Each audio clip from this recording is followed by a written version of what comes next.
नमस्कार, अभिनंदन व सुस्वागत। मैं काव्य शर्मा आप सभी का हमारे एजुकेशनल चैनल एग्जैक्ट क्लासेस पर हार्दिक स्वागत करती हूँ। जब भारत के इतिहास की बात आती है तब राजस्थान के वीर योद्धाओं द्वारा लड़े युद्ध और उनकी वीरता के चर्चे तो आम होते हैं। कुछ खास बात तो है राजस्थान और राजस्थान की मिट्टी की। राजस्थान में स्थित चित्तौड़गढ़ का इतिहास क्षेत्रीय मिसालों से भरा हुआ है, परंतु वहां के राजा रावर रत्न सिंह के सेनापति वीर शिरोमणि गोरा और बादल का इतिहास अमिट व अमर है, जिन्होंने अलाउद्दीन खिलजी को धूल चटा दी थी। आज मैं काव्य शर्मा एक कविता के माध्यम से उन्हीं वीरों की निडरता और शौर्य के बारे में बताना चाहूंगी, जिनकी वजह से रानी पद्मिनी का अस्तित्व अमर रहा था। दोहराती हुई सुनो रक्त से लिखी हुई कुर्बानी, जिसके कारण मिट्टी भी चंदन है राजस्थानी। रावर रत्न सिंह को छल से कैद किया खिलजी ने, कारगिल मित्रों से मिलकर दगा किया खिलजी ने। खिलजी का चित्तौड़ दुर्ग में फिर एक संदेशा आया, जिसको सुनकर शक्ति शौर्य पर फिर अंधियारा छाया। 10 दिन के भीतर मां पद्मिनी का रोना यदि आया, यदि न रूप की रानी को तुमने दिल्ली पहुंचाया, तो फिर राणा रत्न सिंह का शीश कटा पाओगे। शाही शर्त न मानी तो फिर पीछे पछताओगे। यह दारुण संवाद लहर सा दौड़ गया रणभर में, यह बिजली की तरह क्षितिज से फैल गया अंबर में। महारानी हिल गई, शक्ति का सिंहासन डोला था सतित्व मजबूर जुल्म विजयी स्वर में बोला था। रुष्ट हुए बैठे थे सेनापति गोरा रणधीर, जिनसे रण में भय खाती थी खिलजी की शमशीर। अन्य अनेकों मेवाड़ी योद्धा रण छोड़ गए थे, महाराणा की संधि नीति से नाता तोड़ गए थे, पर रानी ने प्रथम वीर गोरा को खोज निकाला। पलवल भटक रहा था मन में तिरस्कार की ज्वाला, गोरा को पद्मिनी ने खिलजी का पैगाम सुनाया, मगर वीरता का अपमान ज्वार मन से नहीं मिट पाया। बोला, मैं तो बहुत तुच्छ हूँ, राजनीति क्या जानूं, निर्वासित हूँ, राजमुकुट की हट कैसे पहचानूं। बोली पद्मिनी, समय नहीं है वीर क्रोध करने का, अगर धरा की आन मिट गई तो भाग नहीं भरने का। दिल्ली गई पद्मिनी तो फिर पीछे पछताओगे, जीते जी रजपूती कुल को दाग लगा जाओगे।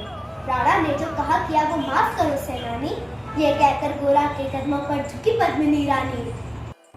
अरे अरे ये क्या करते हो, गोरा पीछे हट बोला, और राजपूती गरिमा का फिर गिरत उठा था शोला। महारानी वो तुम सिसोदिया कुल की जगदम्बा हो, प्राण प्रतिष्ठा एक लिंग की ज्योति अग्निगंधा हो। जब तक गोरा के कंधे पर दुर्जय शीश रहेगा, महाकाल से भी राणा का मस्तक ही कटेगा। तुम निश्चिंत रहो महलों में देखो समुद्रवानी, और खिलजी देखेगा केसरिया तलवारों का पानी। राणा के सकुशल आने तक गोरा नहीं मरेगा, एक पैर पर सर कटने पर धड़ पे युद्ध करेगा। एक लिंग की शपथ, महाराणा वापस आएंगे, महाप्रलय के घोर प्रपंचन भी न रोक पाएंगे। शब्द शब्द मेवाड़ी सेनापति का था तूफानी, शंकर के डमरू में जैसे जागी वीर भवानी, जिसके कारण मिट्टी भी चंदन है राजस्थानी। दोहराती हुई सुनो से लिखी हुई कुर्बानी। खिलजी मचला था पानी में आग लगा देने को, मगर पानी प्यासा बैठा था ज्वाला पी लेने को। गोरा का आदेश हुआ, सज गए 700 डोले, और बांकुरे बादल सेनापति गोरा से बोले, खबर भेज दो खिलजी पर पद्मिनी स्वयं आती है। अन्य 700 सखियां भी वो साथ लिए आती है। स्वयं पद्मिनी ने बादल का कुमकुम तिलक किया था, दिल पर पत्थर रखकर भीगी आंखों से विदा किया था। अन्य 700 सैनिक जो यम से भी भिड़ सकते थे, हर सैनिक सेनापति का लाखों से लड़ सकते थे। एक एक कर बैठ गए, सज गई डोलियां पल में, मर मिटने की होड़ लग गई थी मेवाड़ी दल में। बजा कूच शंख सैनिकों ने जयकार लगाई, हर हर महादेव की ध्वनि से दशों दिशा लहराई। गोरा बादल के अंतस में जगी ज्योत की रेखा, मातृभूमि चित्तौड़ दुर्ग को फिर जी भर कर देखा। कर अंतिम प्रणाम घोड़ों पर चढ़े सुबह अभिमानी, देशभक्ति के निकल पड़े लिखने वो अमर कहानी, जिसके कारण मिट्टी भी चंदन है राजस्थानी। दोहराती हुई सुनो रक्त से लिखी हुई कुर्बानी। जा पहुंची डोलियां एक दिन खिलजी की सरहद में, उधर दूध भी आ पहुंचा खिलजी के रंग महल में। बोला शहंशाह, पद्मिनी मलिका बनने आई है, रानी अपने साथ हुस्न की कलियां भी लाई है, मगर एक फरियाद उसकी फक्त पूरी करवा दो, राणा रत्न सिंह से बस एक बार मिलवा दो। यह सुनकर खिलजी उछल पड़ा, फौरन ये आदेश दिया था, राणा रत्न सिंह से मिलने का शाही फरमान दिया था।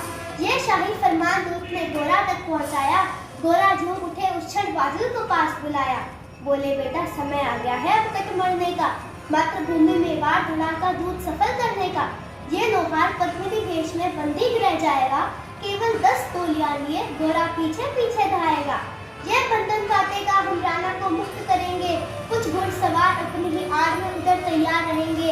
अगर भेद खुल जाए तो भी पल में देर नहीं करना, और अगर शाही सेना आ पहुंचे तो बढ़कर बढ़ करना। मेरे लाल लाडले बादल आ ना जाने पाए, तिल तिल कर कट मरना मेवाड़ी शान ना जाने पाए। ऐसा ही होगा काका, राजपूती अमर रहेगी, बादल की मिट्टी में गौरव की गंध रहेगी। तो फिर आ बेटा बादल सीने से तुझे लगा लूं, अब हो ना सके शायद मिलन अंतिम दार लड़ा लूं। ये कह बाहों में भरकर गोरा ने बादल को पास बुलाया, धरती कांप गई अंतस का अंबर भर आया। सावधान कह पुनः पथ पर चले सुबह अभिमानी, झट से पहुंच लिया मुड़कर बुरी आंखों का पानी। जिसके कारण मिट्टी भी चंदन है राजस्थानी, दोहराती हूँ सुनो रक्त से लिखी हुई कुर्बानी। गोरा की चातुरी चली राणा के बंधन काटे, छान छान कर शाही पहरेदारों के सर काटे।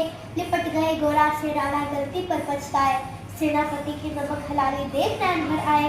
मगर खिलजी का सेनापति पहले से ही शंकित था, वो मेवाड़ी चट्टानी वीरों से पहले से आतंकित था। जब उसने लिया समझ की पद्मिनी नहीं आई है, मेवाड़ी सेना खिलजी की मौत साथ लाई है।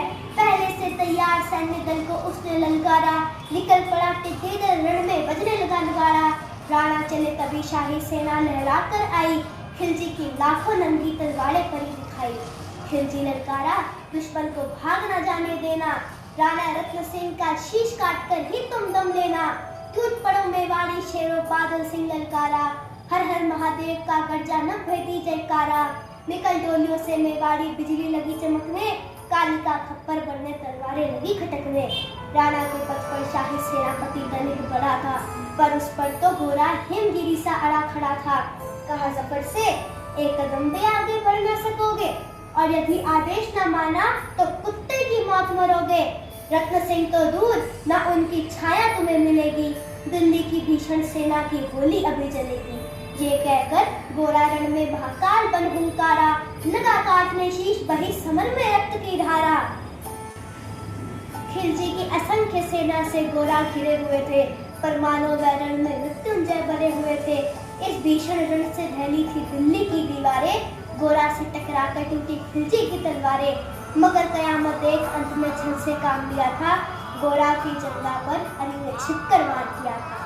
जो ही गिरे वीर पर गोरा जफर सामने आया, शीश उतार दिया धोखा देकर मन में हर्षाया। मगर वाह रे मेवाड़ी गोरा का धड़ भी दौड़ा, किया जफर पर वार की जैसे सिर पर गिरा हथौड़ा।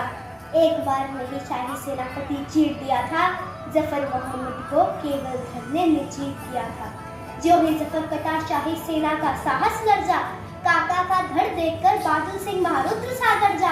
अरे कारो नीच बांगड़ो छल से रण करते हो, किस बूते पर जवान मर्द बनने का दम भरते हो। यह कहकर बादल उस क्षण बिजली बनकर टूटा था, मानो अंबर से धरती पर अपनी शिरा फूटा था। ज्वालामुखी फटा हो जैसे जरिया हो तूफानी, सदियां दोहराएंगी बादल की रण रंग कहानी। अरे का भाला लगा पेट में आंतें निकल पड़ी थी, जख्मी बादल पर लाखों नंगी तलवारें खिंची खड़ी थी। कसकर बांध लिया हाथों को केसरिया पगड़ी से, रंचक डिगा न वह भयंकर सम्मुख मृत्यु खड़ी से। अब बादल तूफान बन गया शक्ति बनी फौलादी, मानो रण में खप्पड़ लेकर लड़ती हो आजादी। आगे पीछे दाएं बाएं जमकर जड़ी लड़ाई, उस दिन समरभूमि में लाखों बादल पड़े दिखाई। आखिर मेवाड़ी सीमा में राणा सकुशल पहुंच गए थे, और गोरा बादल रण में तिल तिल कर खेल रहे थे। एक एक करके मिटे सभी वीर सिपाही, लेकिन राणा रत्न सिंह पर रंचक आंच न आने पाई। गोरा बादल के शव पर स्वयं भारत माता रोई थी। उन्होंने अपनी 2 प्यारी ज्वलंत मणियां खोई थी। धन्य धरा मेवाड़, धन्य गोरा बादल बलिदानी, जिनकी वजह से रहा पद्मिनी का सतीत्व अभिमानी, जिसके कारण मिट्टी भी चंदन है राजस्थानी। दोहराती हूँ सुनो रक्त से लिखी हुई कुर्बानी, दोहराती हूँ सुनो रक्त से लिखी हुई कुर्बानी। जय धन्य धरा मेवाड़।